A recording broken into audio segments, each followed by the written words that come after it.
With March Madness being officially over and the NBA playoffs about to start, it's a great time to make a new 2025 NBA mock draft. We're going to have a lottery simulation, obviously, as usual.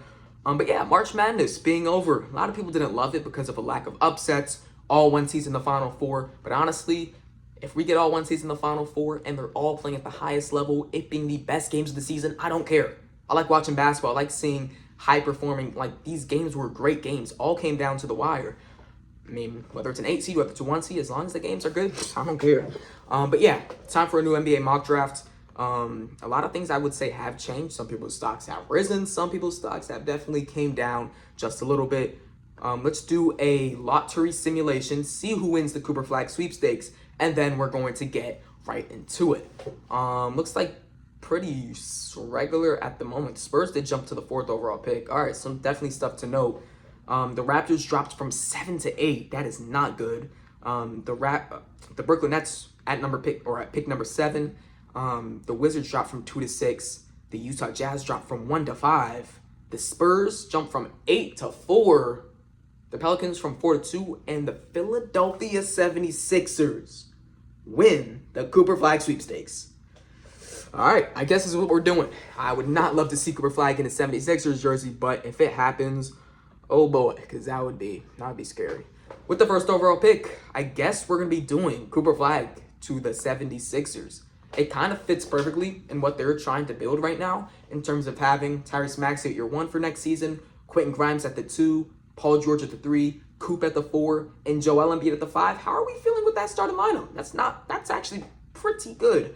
Off the bench, even Justin Edwards, Jared McCain's coming back. Adem Bona has honestly stepped it up. I don't think they're gonna be able to retain Gershon Yabusele, but hey, that's a pretty scary team. Cooper Flag just made this Sixers team a lot more interesting.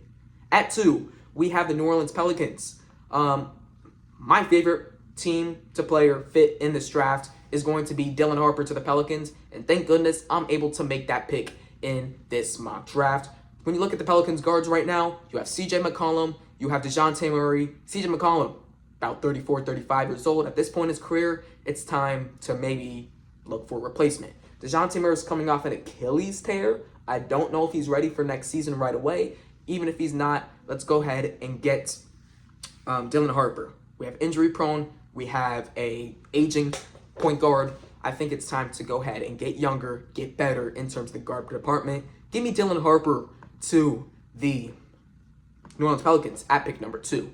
At pick number 3, we're going to have the Charlotte Hornets. I see Ace Bailey on the board, but I like the fit of VJ Edgecombe between Brandon Miller and LaMelo Ball just a little bit more. What he's able to bring on the defense side of the basketball, how athletic he is in the half court, also running the court as well. At pick 3, it is a perfect fit for the Charlotte Hornets.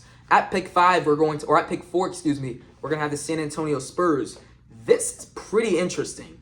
Never really I don't think I really picked for the Spurs at pick 4 before, but looking at the guys on the board, Ace Bailey, Trey Johnson, Kon Knipple, Common Malowacz, they have a lot of great guys to choose from.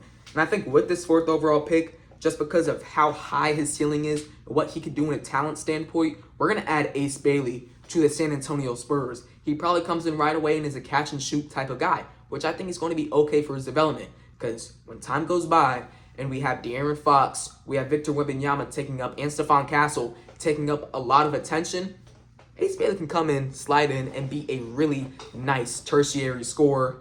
That's a good word right there. Maybe be the Harrison Barnes type replacement, but obviously do what he did at a much higher level. Give me Ace Bailey to the San Antonio Spurs, and I think Spurs fans should be pretty happy over that one. At pick 5, we have the Utah Jazz. This is definitely interesting. I think the Jazz could look to get another numero uno type of guy over there that can go ahead and score that ball. Also, would maybe like to see them add a guard, so maybe a Kaspers Siakam. But I do like the idea of adding a Trey Johnson, and I think that is going to be the move that I make. You could also maybe say a Jeremiah Fears, but honestly, give me Trey Johnson here out of Texas to go ahead and be just a shooter for them right away. I think this team could use some more guard help. I don't know if I want to pick Kaspers Siakam though at pick 5 for them specifically. Give me Trey Johnson They get some more shooting, they get some more scoring, and I like the fit.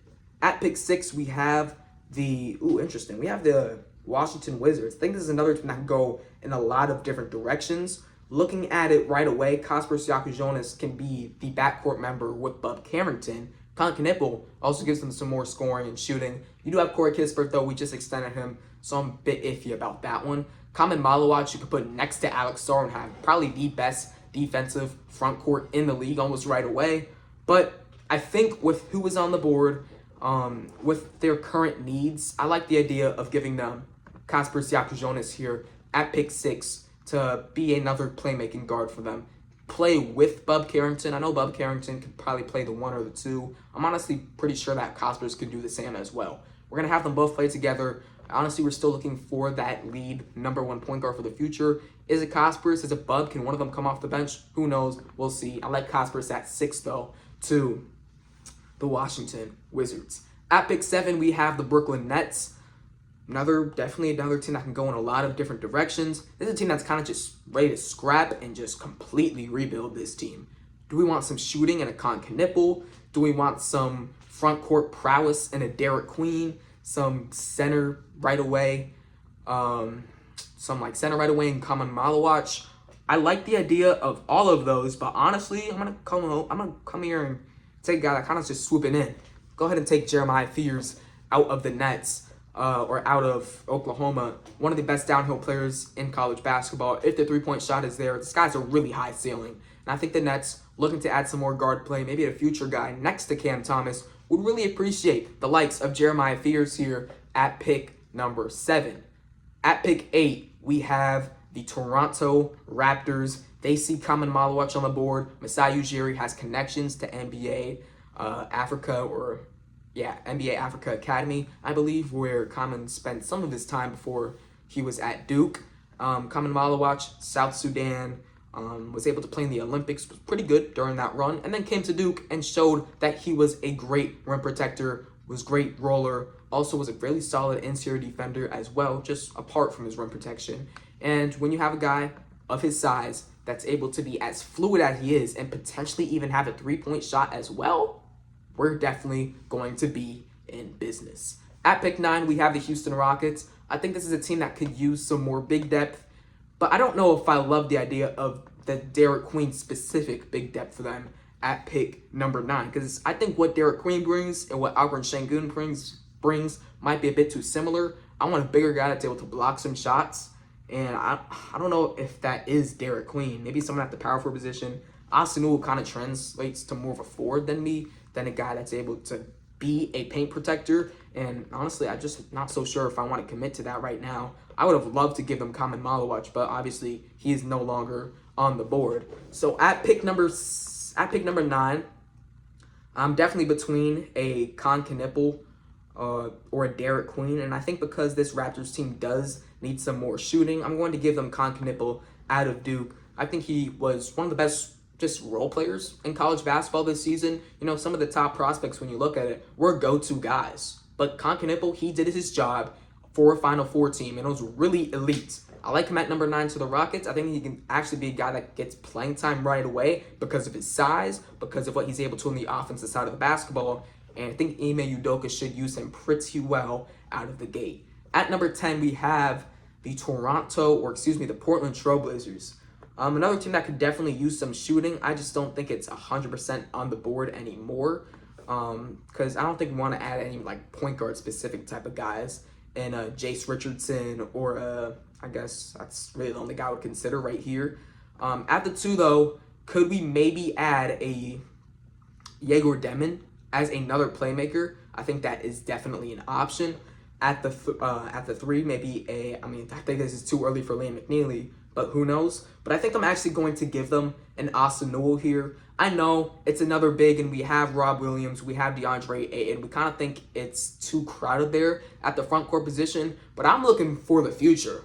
After Ayton's gone, after Robert Williams gone, and we're able to run lineups with Asa Newell and Donovan Clingan, that brings me a lot of excitement. Give me Asa Newell here, or is it Asa Newell? I think it's Asa Newell. Asa Newell here at pick number 10 to the Portland Trailblazers. It's a long-term type of fit. We're waiting for those contracts to expire in DeAndre Ayton, but after that, we're going to be in business.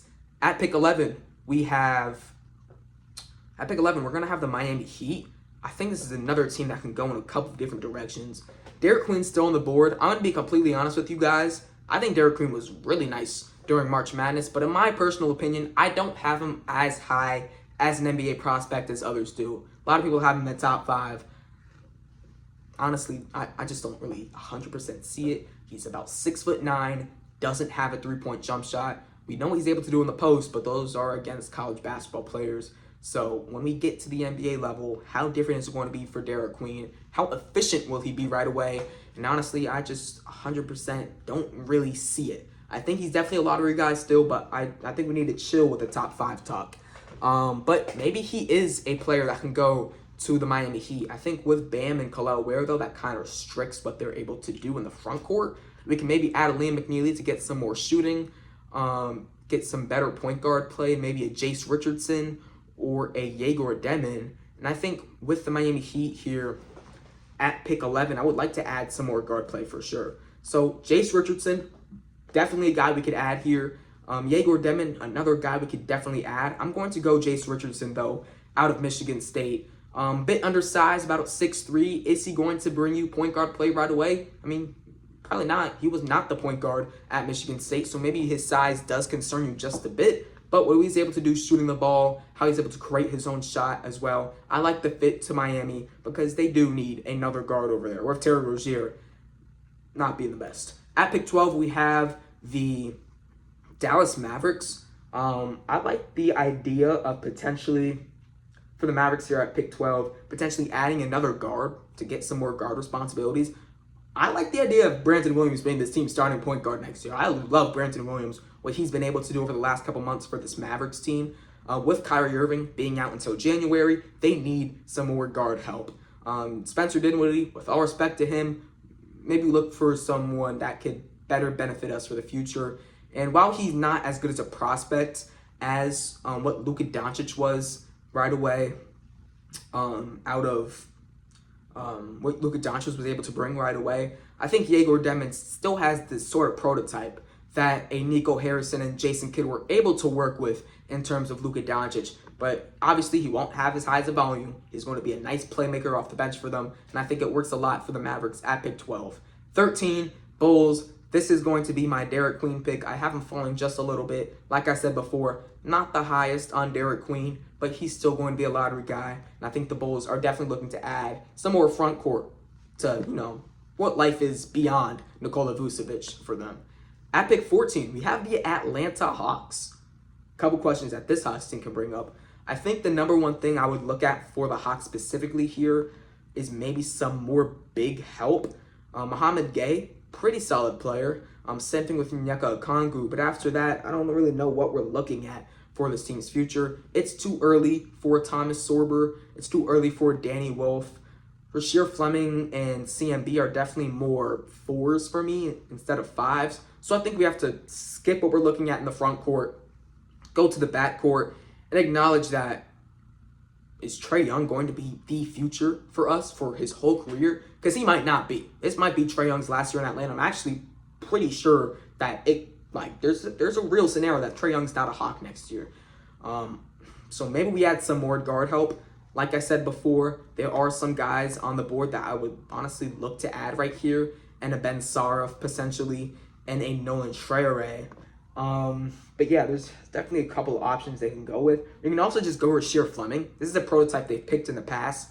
Power forwards that are able to defend multiple positions, also have or forwards in general that have athletics. But I'm actually going to go with, it's tough here at pick number 14, because I could go with guard. Walter Clayton's available. I can go with guard potentially, but I could also go with a prototype they picked in the past. And you know what? I'm going to go ahead and trust. I didn't mean to click him. Just saying, I didn't mean to click him. Rasheer Fleming will go in this mock draft. I meant to click Colin Murray Boyles here out of South Carolina. I think they could look to add guard for sure, but without Jace Richardson being on the board, without Jeremiah Fears being on the board, I just don't know if Nolan Traore brings the exact same volume just because of his inconsistencies this past year at St. Quentin. So 14, Colin Murray-Boyles, he gives a lot of defensive versatility. We'll see if the jump shot comes around. Even if he doesn't, I think he'll still be a productive NBA player. Gives them a lot more defense in that front court. Give me CMB to ATL. At 15, we're going to have the San Antonio Spurs. We got them Ace Bailey with their first pick. I think with the other one, we could either look to add guard play, which I think there is some solid guard play available, or some more big depth because there are severely lacking big depth right now behind Victor Wembanyama. Assuming we're going to go into free agency to address that, but you never know. Sorber is available. Just don't think he goes this high. Carter Bryant, Rasheer Fleming, Noah Essengay, just not 100% appealing for me. So I'm actually going to go guard, give them another playmaker in Nolan Traore. Honestly, I could see him being the backup point guard of the future for the San Antonio Spurs. And maybe you're like, why are at 15 are we picking someone to be our backup point guard? Sometimes that's just how it works. And with a talented team like the Spurs, who underperformed a bit this season due to injuries, you can look to add some more pieces like a Nolan Traore, right? Don't think this stunts Stephon Castle at all. I think Castle is the starting shooting guard for the future for the San Antonio Spurs next to De'Aaron Fox. But Traore can be a playmaker off the bench. Maybe you don't play Traore and Castle together because of their shooting deficiencies. Either way, they're both solid players and they both can play basketball. At 16, we have the Orlando Magic. Number one thing that this team needs, and it is pretty obvious, is shooting the basketball. Lee McNeely's available. Maybe. I don't know about Lee McNeely right now. I definitely honestly like the idea of maybe a Will Riley or an Isaiah Evans. Where's Isaiah Evans even rated at in this thing? I just like it just a bit more. I mean, is he even on what is he listed at, point guard? I don't even know where they have Isaiah Evans ranked in this mock draft system. I'm not using mine, by the way. I think next time I will use mine. They have him at 26. Okay. I'm going to go Will Riley, though, out of Illinois. He showed a lot of flashes aside from his shooting as well at Illinois this season, but with his frame at 6'8", with the ability to add some more pounds and the shooting ability we've seen, the framework that we've seen, I think it makes sense for him to go at 16 to the Orlando Magic. At 17, we have the Minnesota Timberwolves. This is a team that I think can use some more energy in that front court, that can take a guy that can guard multiple positions, that is very versatile in the offense as well, can shoot the three ball. I like Rasheer Fleming going to the Minnesota Timberwolves here at pick 17. I'm actually between Fleming and another guy as well. I like the idea of going Rasheer Fleming though. I'm gonna go Rasheer Fleming here at. Do I go Walter Clayton? I mean, looking at what this team's looking at for the future in terms of guard, I don't know. No, I'm going to go Rasheer Fleming out of St. Joe's. He was one of my highest rated prospects going into the season. I was honestly pretty happy that I predicted him to have this first round type of jump. And he's still a first rounder for me. 17 to the Timberwolves gives them some more athletic ability in that front court, and I like it a lot. At 18, we have the Miami Heat from the Golden State Warriors. We already picked Jace Richardson, so if anyone wanted to pick Walter Clayton, it's kind of out of the realm now. But we can add some more shooting. And with Lee McNeely still being on the board, I could see him go at pick 18. He was considered top 10 earlier this season. He was really inefficient at UConn. He definitely struggled. He also had injuries too, so you could definitely count that to what he struggled with this season. But 18 to the Heat, a team that needs some shooting, it makes sense.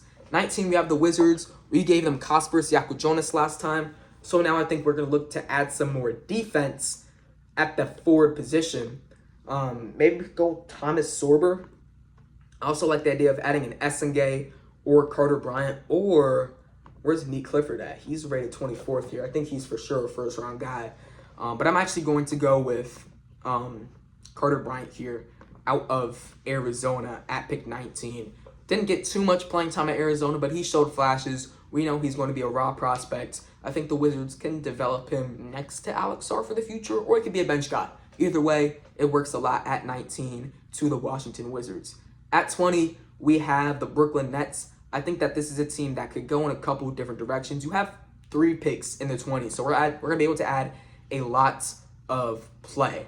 I think right away looking at it, we're going to go with someone who's experienced. And I like the idea of adding a Nick Clifford to the Brooklyn Nets here at pick number 20. Guy that can score the ball. He's also a really talented player inside the paint. 6'6", 200, so, he's not a lightweight. But yeah, he's able to work in the paint. He's honestly a really good switchable defender as well. And for the Nets that are just looking to add some more pieces here and there, I think Nick Clifford works a lot for them. At pick 21, we have the Utah Jazz. This is definitely an interesting spot for them as well, because we picked Trey Johnson earlier, and I still think we could look to add another guard, and maybe that is a Ben Saroff or a Walter Clayton, but I like the idea of maybe them going center as well.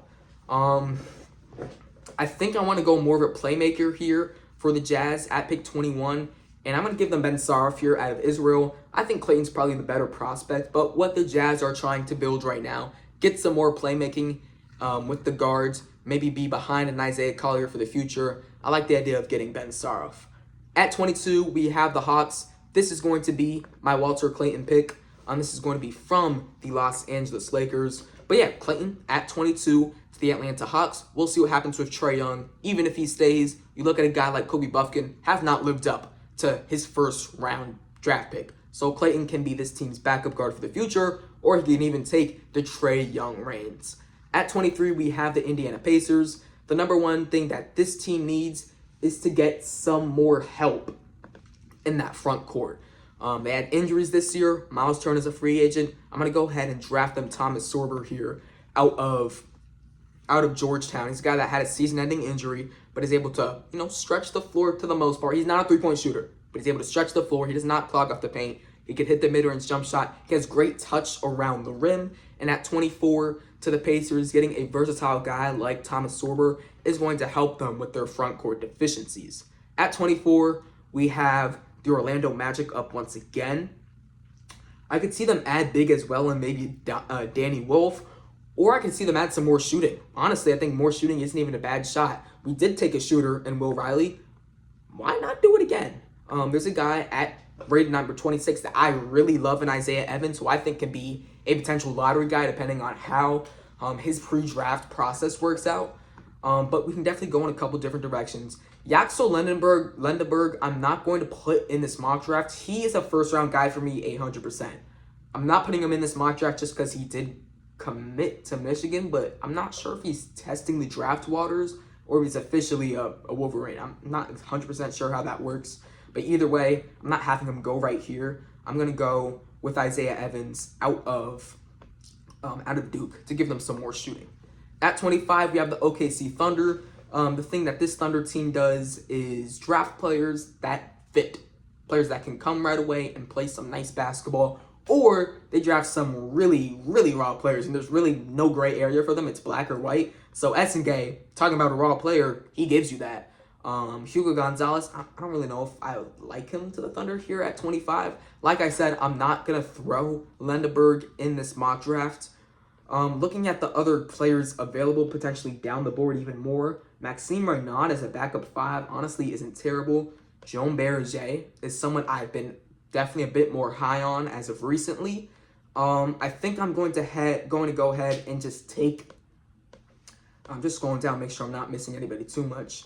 I'm not sure why guys like AJ Storr are still in here. They're still playing college basketball. Same thing with, I don't know where he was at, Todd Pettiford. Honestly, I love to watch Todd Pettiford in college basketball. Him being at 6'1" is interesting because how much are we like? I know he was really good last year off the bench. If he stays at Auburn, how are we putting him on our draft board? Because he's 6'1", but he's a hooper, so we'll see. But yeah, there's definitely a lot of, I don't know. I guess there's no one I'm really missing. So I'm just going to go with the guy I was originally going to go with here. I think he played the power forward position. We're going to go Noah Essengay out of France. He's someone that can guard multiple positions. He's 6'8", but he's an athlete, and it's something that the Oklahoma City Thunder are definitely not strangers to developing in the past. At 26, I believe we're going back to the Brooklyn Nets. Indeed, we are. We have picked Jeremiah Fears, and we have picked Nick Clifford. Let's go get one of the most interesting prospects in this draft class in Danny Wolf. Wolf, 7-foot guard, is able to shoot the ball, put the ball on the floor as well, create for other teammates. He's one of the most polarizing players we have in this draft class. I think the Nets would definitely not mind taking a swing on a talent like that. They also pick at number 27. We've picked a guard for them, we've picked a wing, and we picked a big. I think, honestly, we could just go best player available here at pick 27. If that's Hugo Gonzalez and we want to go ahead and buy into his development, I don't mind that. Drake Powell. But yeah, I'm probably between Hugo Gonzalez here. Could also potentially go with a high potential guy like a Dink Pate. Could go with Joan Berenger. And I think with the potential moving of potentially moving the likes of a guy in Nick Claxton, we can go get some more big depth. Joan Berenger has risen up the draft boards a lot for me as of recently. I've really liked what I've seen from him tape-wise. And at 27 for the next team that maybe isn't 100% looking to get some raw type of players, Berenger just being there I think is a cool fit for them. At 28, we have the Boston Celtics. I think this team could definitely use some more big depth. Porzingis, he's been injury prone. Al Horford is pretty old. So we can definitely look at someone to the likes of that. I don't know. I mean, on the board for them, I just don't know who I like. Maxime Reynaud is probably a guy I want to get in the first round. Janai Broom, maybe, could work as well. But I think I'm going to go with Reynaud here at pick 28 to the...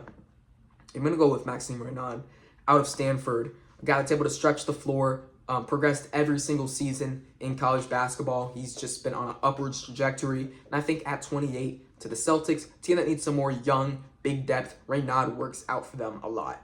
At 29, we have the Phoenix Suns, the most disappointing team in the NBA. What are they looking to add? Could we add some more activity in the wing position like a Noah Penda, add some more scoring and maybe a Cam Jones? I think what this team needs right now is honestly just guys that can go out and play some basketball. They're going to trade Kevin Durant. We know that. I think they just need some guys that can go out and hoop for them. And maybe that's even a guy like Tyrese Proctor. But I think I'm going to go ahead, higher up the board. I'm going to go ahead and take Noah Penda here out of France. Gives them some more defense. You took Ryan Dunn last year as a defender, and he had a pretty solid season. Noah Penda is going to be probably a developmental type of guy, but the way the Suns are going right now, it's probably what they need to aim for. At pick 30, the last pick of the draft, we have the Los Angeles Clippers. Like I said before, Lendeberg is not going to be drafted. Drake Powell and Jackson will not be drafted because I believe they're staying in college. But Cam Jones is available. Boogie Fland also available. Hugo Gonzalez is available. They can go in a couple of different directions. Adou Thiero is a guy I could see them pick as well. Yeah, I don't really love this draft board as well because, it says this is not my draft board. This is for sure. Is this my draft board? I no longer can tell. But I'm going, no, because I don't have Miles Bird this high. I'm going to go with, I'm between Hugo Gonzalez and Janai Broom. I'm going to go with Janai Broom out of Auburn. Just show some respect to the older guy that was able to get it done. Unfortunately, Auburn not winning the championship this year, but you have to respect Janai Broom. What he's been able to do this year is pretty impressive. So that's going to be it for our post-March Madness 2025 NBA mock draft. Some guys that might have been a bit higher or lower than usual. Just eye tests. Jeremiah Fears, I don't know where I had him last time, but I think this is probably a bit higher. Other than that, Jace Richardson, I believe this is the highest I've ever had him. I did drop Derek Queen just a little bit down. But yeah, other than that, looks pretty cool. Hope you guys enjoyed this video. And yeah, I'll see you guys next time. Peace.